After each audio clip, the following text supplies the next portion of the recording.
Bwana Yesu asifiwe. Huyu kijana kwa hapo nyuma, praise the Lord. Basi wewe mtende chini kaja ya Yesu pake. Praise the Lord, young man. Basi pia kijana mdogo.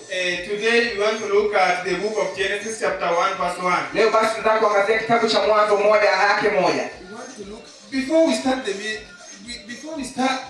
look at the Genesis. What is the meaning of this Genesis? Kabla basi tuzungumzie kitabu cha Mwanzo. Ni nini hichi Mwanzo? Genesis means the beginning. Basi Mwanzo basi inamaanisha kuwa ni mwanzo. Genesis means the beginning. Genesis inamaanisha mwanzo. This is where we want to see how land was created and the world. Hapo basi tunataka kupata jinsi ulimwengu na ardhi uliweza kuumbwa. Day 1. Siku ya kwanza. God created light and darkness. Basi mwangaza na usiku. In short, kwa ufupi, he separated the light from the darkness. Aliweza kutenganisha usiku na mchana. And he said that this is light and this is darkness. Akasema huu ni mwangaza na huu ni usiku. And this is the reason why we have day and night. Ndipo tuko na usiku na mchana. Day 2. Siku ya pili. He created the sky. Akaweza kutengeneza mbingu. He created a beautiful sky. Akaweza kutengeneza mbingu nzuri. Very, very, very beautiful kijana. Ilikuwa mzuri sana kijana.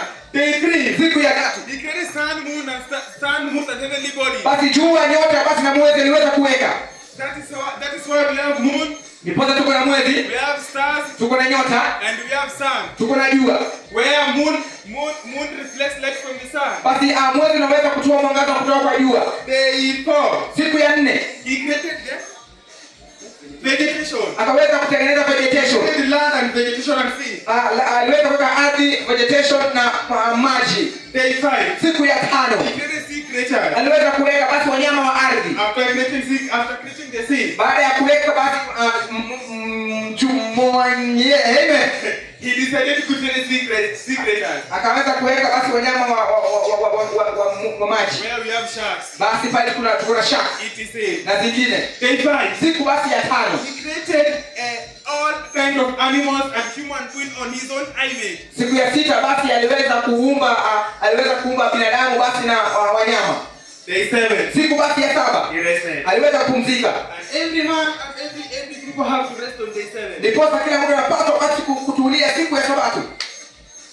Day 7. Siku ya 7. It is a Sabbath day. Ni siku ya Sabato. A Sabbath day. Siku ya Sabato. It is not a day of visiting Si neighbors. siku ya kutembelea rafiki. Sabbath day. Siku ya Sabato. It is not a day of enjoyment. Si siku ya kuweza kujivinjari. Sabbath day. Siku ya Sabato. It is not a day of going to the bar and sakata rumba. Si siku ya kwenda kwa bana kisha basi kucheza densi.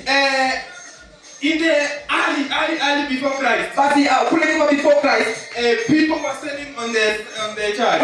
Watu walikuwa wakiuza kwenye kanisa. Those are Sadducees, Wale walikuwa Wasadducees, Pharisees, na wale Wafarisayo, tax collectors. basi wale wa tax collectors. And that day people were corrupted. Watu walikuwa na ufisadi. They were doing even prostitution jobs. Walikuwa wakifanya kazi ya ukahaba. Men also were engaging in gayzu. Basi wanaume walikuwa wakifanya kazi ya kutomazana wanaume kwa wanaume. Women were selling their body, and body is a temple of Holy Spirit. Basi wanawake walikuwa wakijiuza na wanapaswa kujua kwa mwili wako ni roho ya Roho Mtakatifu. When Jesus was born, basi Yesu aliweza kuzaliwa. He brought salvation to us. Akaleta basi wokovu kwa sisi. He decided to go to that church. Aliamua kwenda kwa hilo kanisa. Where people were selling. Pale watu walikuwa wakiuza. Others were tax collectors there. Wengine walikuwa wakifanya kazi za kuleta. Tax collectors were collecting tax. Were collecting more tax. Basi wale wa kuchukua pesa walikuwa wanachukua pesa mingi than expected. Yaani mingi kulishinda ile iliyopatikana. Jesus went there. Yesu basi akaenda pale. He dismantled all the properties of those who were selling there. Akaweka kuharibu yote ambao wanunuzi walikuwa wakiuza na kununua. He said, he preached to the people. Aliweza kupigia watu. He said that this is the Sabbath day. Akasema hii siku ya Sabato. We have to praise the Lord. Tunapaswa kumtukuza Bwana. He decided to close the gates for sellers who are coming to sell on that church. Akaweza kufunga lango la wale wanunuzi ambao walikuwa wanakuja kununua kanisani. Kindly people. Tafadhali watu wangu. Please. Tafadhali. Stop selling on the Sabbath day and come to church. Wacha kuuza siku ya Sabato na ukuje kanisani. Yeah, let's learn from the day of creation. Basi mafunzo ambayo tunapatana kutoka kwa mwanzo. God was the sole creator. Mungu basi alikuwa kiumbe mwenye kuumba. Also God brought salvation to us where he went to look at the Adam and Eve after doing sin. Basi Mungu huyu basi ni mtu alete wokovu, ambapo alienda kuangalia Adamu na Hawa pale kwenye gari la Edeni. When Adam and Eve had already committed the sin, basi Adamu na Hawa walipokuwa wamefanya dhambi, he decided to went to the Garden of Eden. aliamua kwenda kwenye shamba la Edeni. And look at Adam, Eve, where are you? Akaanza kuita Adamu na Hawa, mko wapi? Adam responded, basi Adamu akaweza kusema, oh my God, I'm naked. Mungu wangu niko hapa, mimi niko uchi. God said, who told you that I'm naked? Mungu akamwambia, nini ndio kumbe uko uchi? Adam replied, Adam basi akaweza kusema, it was the woman who you gave me, was the one who gave me the forbidden tree, forbidden fruit. Basi Hawa, mwanamke ambaye aliweza kunipatia Hawa, aliweza kunipatia tunda ambalo liweza kukataza. It was not me, God. Ilikuwa ni mimi Mungu. So we can learn that God was God of salvation. Tunaweza kuona pale kwa Mungu ni Mungu wa wokovu. We also learn that God is omnipresent. Basi tunaweza kukua kwa Mungu ni Mungu ambaye ako kila mahali. God is everywhere. Mungu ako kila mahali. Kijana stop hapo there. Wacha alifanya hapo.